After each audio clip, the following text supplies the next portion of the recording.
hanyuma reka tubashimire mwe mudama gukurikirana na Prophet Samson nko musanzwe mubizi mbahaye ikaze mwakoze subscribe nawe utarayikora fata segonda rimwe ukore subscribe kuri channel yacu turi kumwe n'umutumirwa wacu uyu munsi wa none rero ni umupastoro abantu benshi mumaze gukumenyera kuri Prophet Samson ngo wayikaze uyu munsi wa none tumuhaye ikaze kugira ngo tuze kumenya byinshi Imana imutumye yambwiye ko afite amayerekwa menshi ubuhanuzi bukomeye abantu bari mu Rwanda amajyepfo amajyaruguru birasirazuba n'Iburengera bwaryo ndetse n'abantu bari mu mujyi wa Kigali n'abantu bari mu nkengero z'umujyi Burundi ndetse bakikije igihugu cy'u Rwanda Kongo Tanzania Kenya n'ibindi bihugu byose abantu bari muri diaspora mu ntara ya gatandatu tubahaye ikaze kugira ngo tubane namwe Imana ibahereze imigisha myinshi tubahaye ikaze murakoze hanyuma n'umupasoro umukozi w'Imana usengera abantu abarwayi ba kanseri ab'imitima impyiko izindi ndwara zose zananiye abaganga iyo agusengeye Imana iragukiza kubera yuko avugana niyera kandi n'umukozi w'Imana muhamagare kuri nomero ye reka tubanze tumwakire amahoro murakoze cyane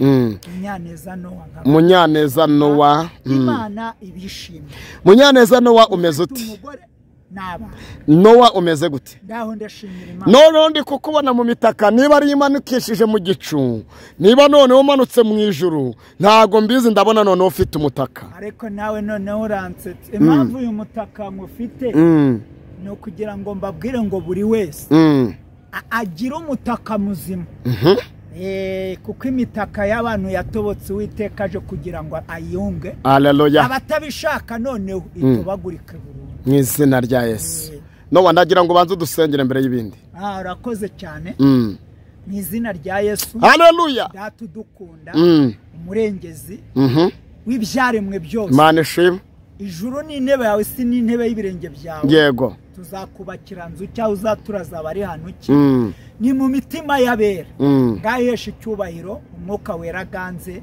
mu izina ryawe none n'iteka ryose amen Nowa amen amahoro amahoro kusengukanuye narakubwiye kuzajya usenga uhumurize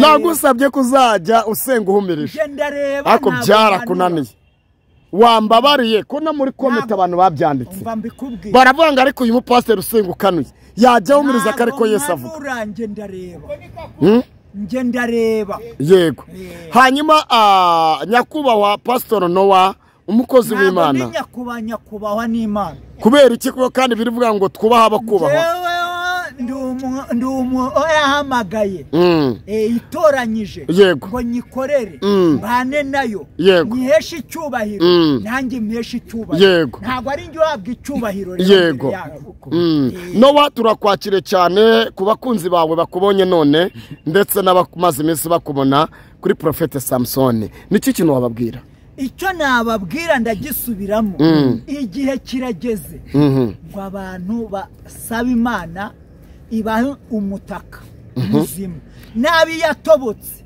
yongere bayigarukeho ibahe umutaka muzima nibanga imvura igiye kubanyagira no ugiye kuvuga ko abantu iyo umutaka usobanura ko abantu batawufite banyagirwa ese mu buryo bw'umwuka wari ubizi neza ntacyo nzi niba utabizi umutaka usobanura kwitwikira kugira ngo bamahoro utanyagirwa mu mutwe cyangwa n'ahandi yego Nowa Prophet Nowa cyangwa muhanuzi cyangwa pastoro buri muntu wese akwita uko ashaka uyu munsi wa none ushatse kuvuga ko abakristo benshi badafite imitaka birayongeye kukubwira imitaka ni myinshi ariko hakabaho umutaka umwe uboneye wo kwezwa n'ijambo ry'Imana haleluya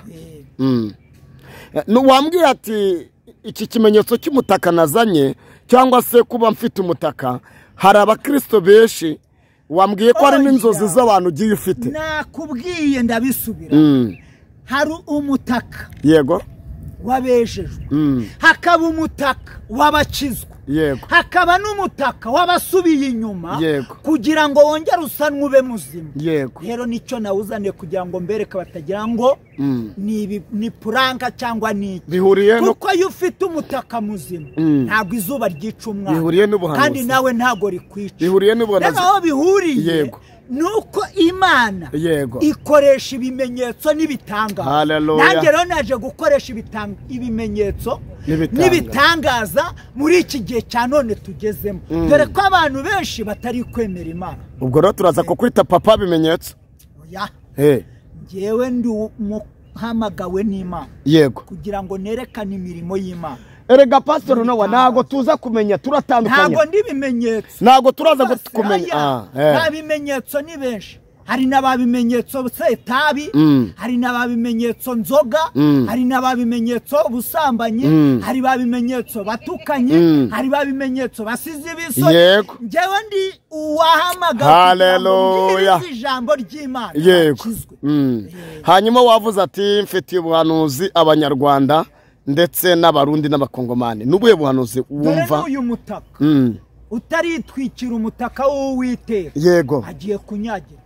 Muze Nowa utaragendana n'umutaka w'Uwiteka imvura igiye kumunyagira. Utaragendana n'umutaka w'Uwiteka inzara igiye kumutera. Nivuga inzara ntabwo ari iy'ibiryo, iyo mu mwuka. Haleluya. Kandi iyo warwaye inzara yo mu mwuka n'inzara y'ibiryo irakwica. No, abantu benshi babonye nk'umusaza bahita bavuga ati ni iby'abasaza. Nta kibazo, na Yesu bamwise Bezebuli, urumva? Ariko wibuke ko yadiringaga n'abamuhamije. N'uyu munsi rero natwe abo Imana yadutumyeho, si uko tuyobewe ko bari barize ijambo ry'Imana, si uko tuyobewe ko bari abahanuzi, si uko tuyobewe ko bari abavugabutumwa, ahubwo bakurikiye inda nka Dema. Haleluya. Y'ibibi. No, hanyuma turashaka ko twinjiza mu ijambo bw'iki Imana yagushyize ku mutima n'ubuhanuzi bukomeye. Ijambo Imana yashyize ku mutima rikomeye ni iringiri. Iravuga ngo yemwe abibuka Uwiteka nimugahweme, nimugatuze, kugira ngo mubwire abantu ubwoko bwe imirimo n'ibitangaza akora.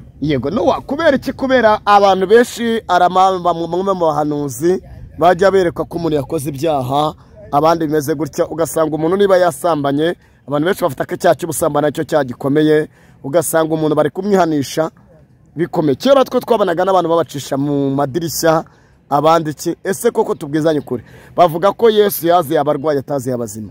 Kubera iki ibyo byabaho? Urakoze. Ubundi aho ngaho ni naho nivangirwa. Ntago umurwayi ahungabanywa, ahubwo arigishwa. Noneho muzima rero wihanganira umurwayi. Iyo utamwihanganiye ugira gute? Upfa nabi kumurusha. Niyo mpamvu niba ijambo rivuga ngo genda nabi inzu y'iki y'abagome. Inzu y'abagome bivuze iki? Si uko ari umuntu, ahubwo ni umuntu utumvira Imana kandi yarangiza akavuga iby'Imana ariko atari nabyo. Ngiyi inzu y'abagome. Nowa, ndaza kubihuza na bamwe mu bapastoro, mu bakozi b'Imana tubona nk'uko mbivuze mu rugendo rw'agakiza cyangwa se mu by'Imana, aho usanga reka tugane mu itorero rya ADEPR, ndabizi ko arisengeyemo cyangwa se urisengeramo. Akunda ADEPR wabonye ari ryo rikora ibyaha ryonyine. Ntago mvuze ibyaha, ntago ari byashaka kuvugaho, ahubwo ndashaka kukubaza ikibazo kigira kiti: kubera iki iyo babakobwa twita amasirey queen, bamwe nyine b'indaya n'ibindi byose tuvuga ngo ni indaya, bambara amamini n'ibindi, iyo bazanye kimwe mu cya 10 mu rusengero, kuki mukivanga n'ayandi maturo, ariko twagera kwigaburo nibo bahereza igaburo? Wa muntu we rero ngiye kukubwira, ijambo ravuga ngo baminina umubu, ingamiya bakayimira bunguri. Ushatse kuvuga iki? Urumva? Bishatse kuvuga ngo niba ushaka kurya ibyo utabanje kuvura umutima we, nawe uzabibazwa. None kubera iki abapasiteri muyavanga n'amaturo? Abapasiteri ni bangahe? None se ntabwo uri pasiteri? Mu bintu bya mbere rero ni ikosa ngiye kukubwira utazakora, ntugafata abantu ngo bashyire mu gatebo kamwe. Ariko uri pasiteri. Na Yesu ubwe yadirinze n'abamuhamije. Uri pasiteri. Nange rero ndagira ngo mbikubwire unyumve neza. Nubwo ari ab'inzu y'abagome tugomba kubana, ariko bivuga ngo sinzareka kubabwira. Ndashaka ko winjira ahangaha nubwo barya ibyo bintu wavuze ngo baminina. Ndashaka kukubaza kubera iki aba bakobwa bashobora kuza bagaragara ko basize inzara, bafite imisatsi kandi baragukurikiranye, mu kiganiro usubize bino bintu witonze neza ubanza ubyumve hanyuma mwarangiza abapasitoro mugafata amaturo yabo mwarangiza mukayabika mukayabarana n'ayandi mafaranga y'abakirisitu ariko mwagera kwigabura mukabigiza inyuma nje nakubwiye ko ndabisubiramo mu Rwanda kirazira kurya amafaranga y'umuntu ufite umutima uhagaze gute none se niba Yesu yaraze abarwayi kubera icyo abarwayi baje babagana mukaba imigabo wari wasoma mu babembe havuze iki bari ababembe 10 yarababwiye ngo ndabakijije nimugende mwiyereke Mose mutange ituro ryo kwihumanura nimurangiza mugaruke nzagire gute mushimire hagarutse bangaye umwe uyu mwe rero uvuga ngo niyo wabonye igitangaza imbere y'Imana abandi 9 nibo bari kujujubya iki umurimo w'Imana ngicyo cyo wambazaga bantu bica ibyo bazi kugira ngo babone umugisha w'Imana ariko badashaka kuwuba Pastor reka nkubaze wowe abangaba baje mu itorero rye wabahigabura none se Yesu arabona ko bagarutse Mose akariba none se Yesu agiye kusezera abigishwa asange n'abigishwa ko yasange na Petero bureka ko yasange na Petero yaramwihakanye Yuda yarari hese Yuda yari yagiye kumugambanira yego Petero rero none umva se Petero mujye mwitonda yarihanye yarafite inkota urumva amaze kwihana Imana iravuga ngo yamusabiye na Yuda se yaramusabiye areka dusome ibyanditswe Yuda yo yihana asebye ko yakoze ububwa akiyahura nyine ko yakoze ububwa akiyahura none se bivuge yuko Petero rero icyanejeje Imana nuko yihana nabo rero nabo muri iyi misi ya none bizana icya 10 n'amaturo ngo babone imigisha ahubwo nibazana icya 10 n'amaturo kugira ngo babone ubwiza bw'Imana Pastor umuntu agiye gukora uburaka kuzana kandi wingereranya pastor n'umuntu ureka gatoya umuntu agiye mu buraya kazana cya 10 wakirobanura wacyanga none ngiye kukubaza nanjye usubize nta kibazo wowe ukizanye uzi kuri indaya ubukijyanaye kugira ngo umuheshe umugisha ntago heshe umugisha kandi uzi kuri indaya ahubwo avuga ngo burigereka windi mivu none se nubwo yemeye gutanga amagara ye none se bivuge ko utamuheshe umugisha ntago ngicyo umbaza tuzakibaza Imana ariko icyo nzi cyo ntago wacyanga rese uyu mukirisa azanye cyacu mukanamubwiriza hari ikibazo arega nakubwiye dusebe ibyanditswe bye bari 9 nakubwiye ko baheze ariko bagaruka biyita indyarya ariko uri 10 uri umwe yaragarutse abona ishimwe bivuga ngo ishimwe ry'ukiranuka bananezeza Imana nawe anezerewe ariko ishimwe ry'indyarya ahora yiryarya muri byo yego hanyuma bishop cyangwa pastor ndagira ngo ngushimire kugira ngo tuze kubana mu kiganiro cyacu cyangwa dusoreza aha ariko tuze gukuramo icyifuzo kimwe dusenga icyifuzo twakuramo niki umubiri wawe ukorera Uwiteka ubwenge bwawe bukorera Uwiteka umutima wawe ukorera Uwiteka n'ingingo zawe zose kandi wubahe so na nyoko kugira ngo ukunde uramire mu gihugu Uwiteka aguhereje Imana iguhaye Pastor reka ngushimire mba nkubaza ibibazo byinshi ndetse benshi bibaza ariko ndatekereza ko utanerebuye abakristo benshi babyibaza ahubwo kenshi muri comment abantu baje batwandikira batubwire ahubwo wowe ubaza ni byiza urabariza n'abatari babizi hanyuma pastor ndagira ngo mbaze kanseri irakira diabete irakira hari abo wigeze usengera na sida irakira oya ntago sida ikira pastor nge ndi umugabo wo kubihamya kandi nakubwiye ko ntavuga ikintu ntasubiza ubwo rero urukingo rw'amezi 6 rwaba rurorereye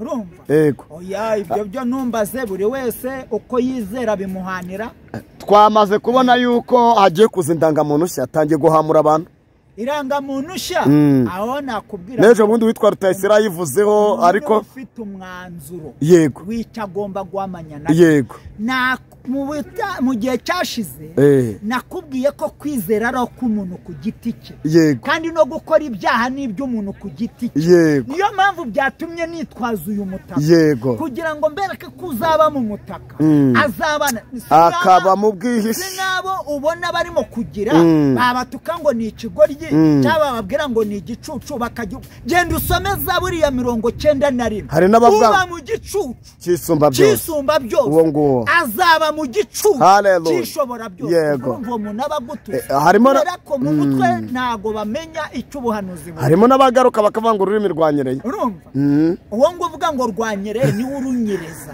bavuga ko umugabo atajya yisubira ku ijambo uri hari ijambo ngiye kukubwira umugabo ahindukira ku buriri ahindukira ku ijambo uvuga ngo icyo yavuze agomba kugipfira wow good hanyuma reka ngushimire pastor nomero uwagushaka kumugira inama cyangwa musengera 0788504014 rero ndagira ngo mbabwire bene data abamamagara bashaka kugira ngo bakizwe pana bashaka gutata aba bari bakuvugisha abari bo bamamagara nje ntago ndiki ntago ndi wa muntu kandi cyangwa bamwe baza baneka naba nakubonye nje nkureba utari wandeba haleluya rero ndagira ngo nkubwire ngo Imana ikubabarire ikugirire neza kandi ukizwe wiyambure igomwa ryose rikuremereye kugira ngo Yesu abane nawe azature muri wowe nawe ubane nawe nadatura muri wowe uzamera nk'abari ababembe 9 ariko natura muri wowe uzamera nk'uri agaruka akabona amashimwe yo mu bwami kandi akarya n'ibyiza byo muri pastor kamushimire Imana ibahumuje urakoze cyane ubera hose icyarimwe ubuntu n'Imana ikomeze kubana natwe kandi akomeze kutwongerera imbaraga amaraso yawe Kristo akomeze guhamanya natwe mu izina rya Yesu Kristo amen Imana ibahumuje amen